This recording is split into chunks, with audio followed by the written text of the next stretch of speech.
What's going on, guys? It's your boy John the Liquidator coming back with another video. So it looked like Kevin Garnett just put the WNBA on notice after Caitlin Clark's excellent performance last night. For this one here, we got to go all the way up to Indy. Let's get it. Let's go.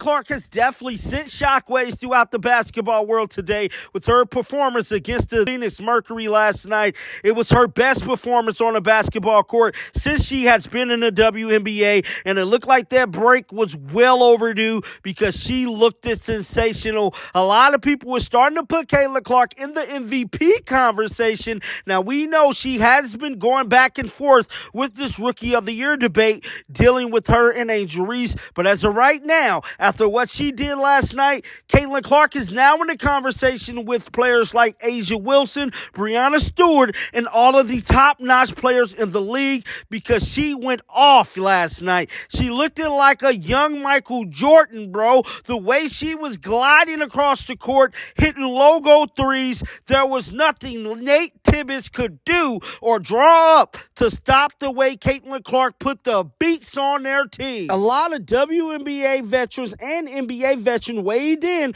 on Caitlin Clark's performance last night against Diana Taurasi, but one comment is standing out. That is Kevin Garnett. It's being reported that Kevin Garnett theorized that Caitlin Clark missing Olympus was a blessing in disguise. Caitlin Clark and the Indiana Fever returned to action Friday night for the first time since the WNBA All-Star break and subsequently Olympic break. Despite not having played a game in a month, Caitlin Clark looked better than ever out the gate from the second half of the season. And I ain't gonna lie to you guys, man. What I seen last night was remarkable, and I'm telling you right now, it was great to just witness greatness. Caitlin Clark was like a conductor out there, telling this team where to go, and I'm getting word that Christy Sides ain't even calling plays no more. She letting Caitlin do it. The article goes on to say the Fever superstar rookie dropped 29 points to go with 10 assists and 5 rebounds while making 4 threes. It was one of her best all-around performance of the season, and it prompted an eye-opening theory from NBA great Kevin Garnett.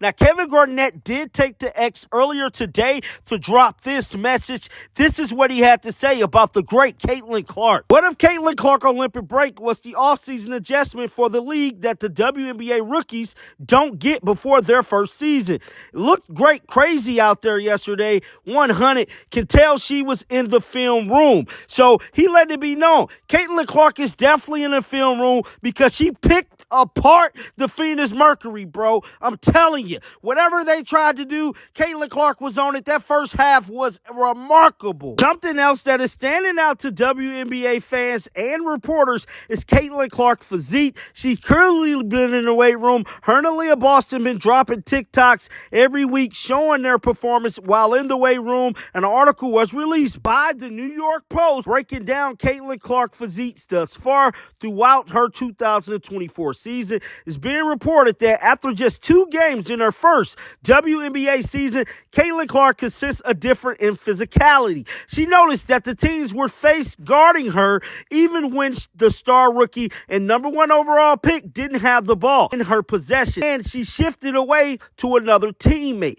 That only became even more amplified when Kennedy Carter knocked Caitlin Clark down in early June. Catching to Connecticut head coach Gino Ariema commented on the league needing to protect Caitlin Clark. But after a month off, you can clearly tell Caitlin Clark has been in the weight room putting on muscle because she is pushing players around, ensuring that her performance is going to excel in the second half of this season. Now, I'm here to tell you, dog, Caitlin Clark looked like she definitely been in the weight room. You can tell by the cuts in her arm. She been in the lab, not only just working on her physical body, working on her mind, studying these WNBA teams. And I truly believe they is going to go on a win streak like no other. Unfortunately, we got to talk about the elephant in the room, and that is head coach Christy Sides blowing that 28-point lead. Now, the third quarter has been a nightmare for the Indiana Fever throughout this 2024 season. I don't know what it is, bro, but they cannot get it going in the third quarter. Now, Christy Sides is back under fire with fans,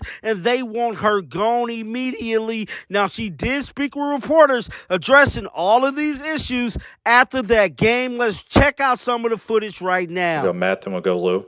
Yeah, Christy, I guess, were you expecting that Phoenix would, eventually show up with the physicality that they did in the third quarter? And I guess if so, what was that halftime conversation like with your team? Yeah, these guys are capable of putting 30 points up in a quarter. That's what I told them. That is who they are. They are a veteran group. Like I said, there are 3 Olympians out there. Natasha Cloud is a great point guard. They have the ability to put points up. They're one of the best teams in the league. Just got to find ways, like we kind of just let the air out of ourselves whenever things kind of go south for us. And that is being just a inexperienced group. Get these, I was talking to AB after the game, and she was like, Coach, yeah, it happened, but I think we picked that up in the fourth quarter. Like, we didn't just let it keep going, which is, you just got to find that growth. Go Lou, then we'll go back up front to Tony. When that is happening and they came back and took the lead by a point, was it hard to even believe they did after being down by 28? I know things can't go perfectly the whole game, but probably when you're up by that much, you must feel like we're in control here. You do, but I'm going to say it, with a young, inexperienced group that's learning how to play when you're up. It's happened to us a few times already this season. That's just a learning thing and a growth thing that we've got to figure out how to stop those runs. That Phoenix did. I still never lost faith. Kelsey came alive right there, and Kelsey knew that was happening and kept feeding her the ball. Kelsey just kept just being so aggressive. Another thing for us is our fouling. We put them on the free throw line so much. They're putting their head down and driving on us. We've got to be able to know that some of those shots that they're taking, they're just not going to, that would be hard shots for them to make, but we're bailing them out with fouls. So that, with the turnovers, is where we've got to be better. That's growth. We'll go Tony, then we'll go James. You mentioned Caitlin finding Kelsey without you having to call plays, and we hear a lot about coaches seeing the game through their point guard's eyes as time goes on. How have you felt that kind of relationship with Caitlin develop in-game throughout the year? Yeah, it was really good during this break to be able to have these scrimmage segments, and I really wanted her to empower her teammates. I really wanted her to do a lot of talking to her teammates. So there was a lot of times, whether it was drills or running certain offenses, I would tell her and only her, so she would be able to get out and tell the players, what we were running or where to go. I would throw some things out there with some sets that we haven't run, so she had to think it through and put people in the right position. But that's, we just have to keep getting better at those things, and then she's learning her teammates. And like tonight, when Kelsey got hot, she went right with, something that is a touch for Kelsey, and that shows just a lot of growth. James. Christy, when you're in the middle of this playoff hunt, playoff push, I'm just curious, obviously things have been tough throughout the years here. What is that strain like to just try to be different and try to win and win at a high level? Yeah, being in this second year of a rebuild, right? This is our second year.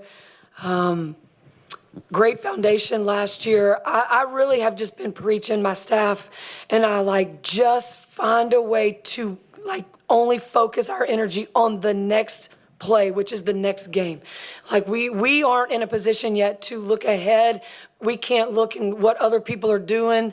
We've got to focus on us and our habits and us. That was Indiana Fever head coach Christy Sides setting the record straight about that third quarter disaster. But I want to know your thoughts about her coaching in this game. Give me your honest opinion down below in the comments section. Keep them bells on, because I'm going to bring you the news. And until next time, dog, shake the haters off. I'm out of here. Peace out. Shake the haters.